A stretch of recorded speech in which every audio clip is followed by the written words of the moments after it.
May 17th, 2006, a bad hailstorm hit our farm. Ralph and I stood at the dining room door that overlooks our orchard and watched it roar up the Snake River Gorge. It only lasted a minute and a half, but it hit virtually every tree on the farm. It slashed leaves and apples, and it dug deep gouges into the tree limbs and trunks. We had taken out disaster insurance that year, so we called them right up. They said, sure, upon the verification of federal investigators, they would declare it 100% loss and write us a check. They just needed us to do two things. One, leave everything exactly as it is, and two, send your people home, tell them to come back next year. Well, our trees looked like wounded warriors. Sap was bleeding through cracked bark. They needed to start the recovery process as soon as possible, and to do that they really needed to be relieved of the weight of the fruit they were carrying. Some of it we thought might be salvageable. And our people, all immigrant families, we'd worked pretty hard to create as close to year-round jobs as possible so that they wouldn't have to keep moving around.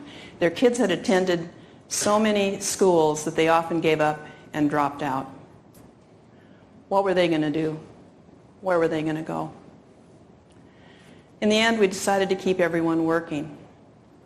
They spent that year and the next nursing most of those trees back to health while we continued bugging the insurance company for at least a partial return. Miraculously, at the end of that year, we were able to pay off all our bills. Ralph was 15 when he got the first installment of the vision that's really become the central organizing principle of our adult lives.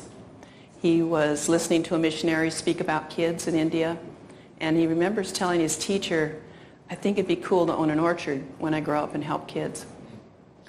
So a few years later, when we got married, we were able to get a loan and we bought our first orchard and promptly lost every crop for the next few years.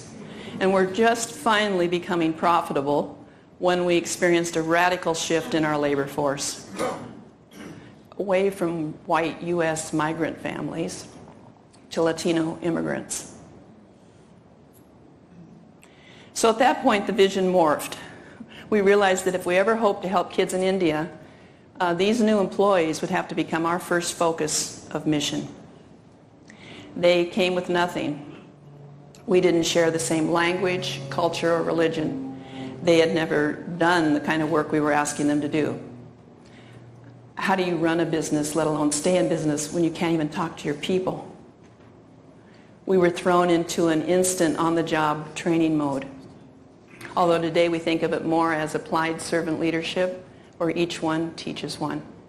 We're all serving the mission, and we can lead by serving those on mission with us. They came with other challenges as well. It was tough just getting to work every day. They had transportation issues. They were desperate for affordable housing in a near zero vacancy rate in the towns on either side of us. And they needed affordable, dependable child care. They had long ago left their communities of origin, so there were no grandmas or aunties around to take care of the kids. Ralph and I, we were neither social workers nor community developers. We are the son and daughter of pioneer farming families. But growing up on the farm, you learn, even as little kids, that you take care of your place first because you depend on your place to take care of you. Whether the garden is an apple orchard, a chicken farm, a neighborhood, or the earth, we knew, even as kids, that you take care of the garden takes care of you. You lose respect for the garden, it's likely to expel you. Other guidance came to us from the fact that we'd been taken to church from our earliest days. As Christ followers, we were taught that we were supposed to welcome, respect, and to have compassion for strangers. If you ask a farmer, what kind of people does it take to get the job done around here, he or she is apt to say, it takes whoever comes. So if you come by our place asking for work, we can't say, well, you're a stranger. you're a foreigner, we probably say something like, gee, thanks for coming to help us take care of this place. And Sunday school taught us that the whole goal of Christian education is to prepare us for service, especially of the vulnerable. How can we say we're committed to God if we are not equally committed to those who are being excluded from the dream of God? Right beliefs are important, of course, but so are right actions. And for me, it's a continual combination of the two that make any real hope for extending the reign of God here.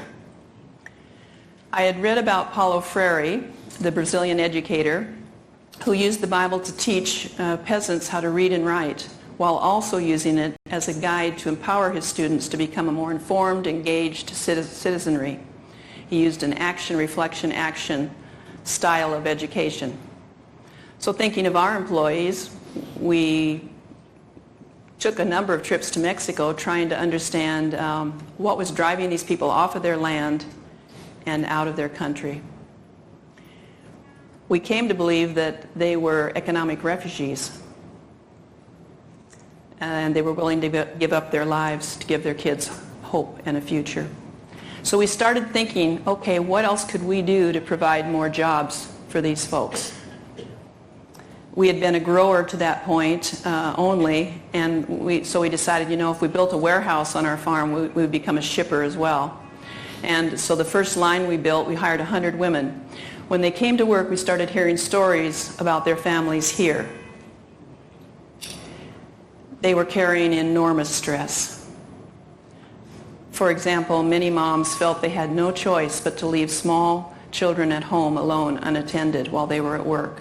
Or they would pull older kids out of school to babysit. One mom would lock her 4 small children in the apartment they were renting each day, and upon threat of pain, she would say, "Do not open this door for anyone under any circumstances." One day, somebody came pounding on the door saying that the apartment next door had just caught on fire. They wouldn't open the door. Luckily, Mom showed up in time to grab them, but they were left traumatized. Thinking about situations like that from a workplace perspective, Ralph tells me that if so much as a fragment of a leaf is found in a box of apples that is being loaded onto a semi bound for export, the inspector has the right to overturn the whole load. For us, that means about a $25,000 loss. So it's pretty important for line sorters to stay focused on those apples that are running very quick across their work area. But what if you are sitting there wondering, I wonder if the kids are at home burning the house down? How well are you concentrating on your job then? What level of stress does that cause? What impact does that have on your health and your ability to hold down a job? So we decided to build an on-site daycare center.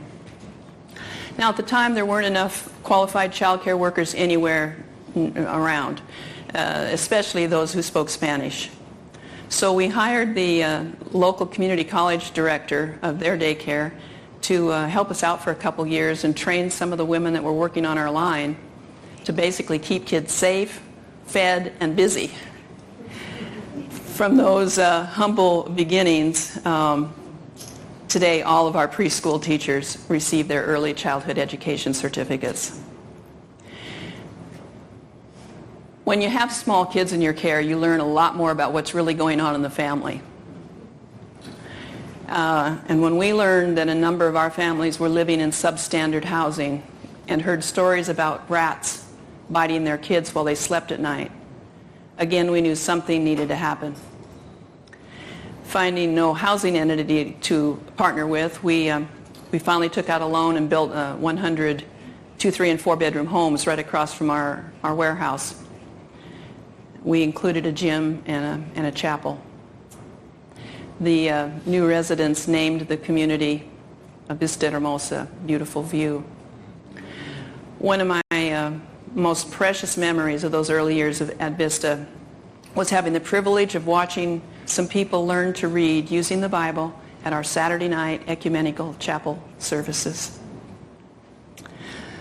After that, little by little, our families began to relax a little. They grew in their faith. They started becoming more interested in really learning how to serve and lead in their work areas. Some began dreaming of owning their own homes. We began addressing health issues.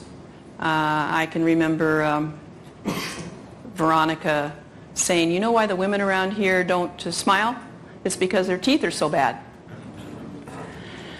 When we first built Vista Hermosa, the majority of Latino students were dropping out in the United States. Educators told us the kids need to know how to read and write and feel socially connected by grade 3, or they start heading towards dropout increasingly every year after that. So we built an elementary school on our farm. We felt we had to offer our children a more positive, personal approach so that they could really put roots down into their educational journey. Little by little, they started staying in school, graduating from high school, and dreaming about what they'd really like to do with their lives. Over the last 25 years, Vista Hermosa Foundation has sent literally hundreds of students through colleges and universities. And today, they are serving this country in an amazing array of professions. Of course, we have scores of master farmers, you'd know that. We have mechanics, we have policy analysts, we have software developers, and we have teachers. Omar was an angry 15-year-old boy when his family came to our farm. Today, Omar is 38. He's a teacher, and he's just been nominated for Washington State Teacher of the Year. A generation later, we find our work now involves shaping workers not only to perform better at Brochi Orchards, but to make positive contributions to other communities in which they will live and work and raise their families. Additionally, the people who built our company make it possible for us to be working in 5 or 6 other countries each year with the privilege of nurturing servant-led communities of practice. It's been said that you won't save places you don't love. But it's hard to love places that you don't know. And it's pretty tough to know places that you haven't learned in all their uniqueness. As we continue to learn how to love our place and those who tend it with us, our place loves us back. Our places, whether the home, the classroom, the workplace, or the marketplace, can become sanctuaries as we learn how to love those places and all who share them with us. When people feel safe and welcome and at home, they feel loved. And where love is, God dwells. Thank you.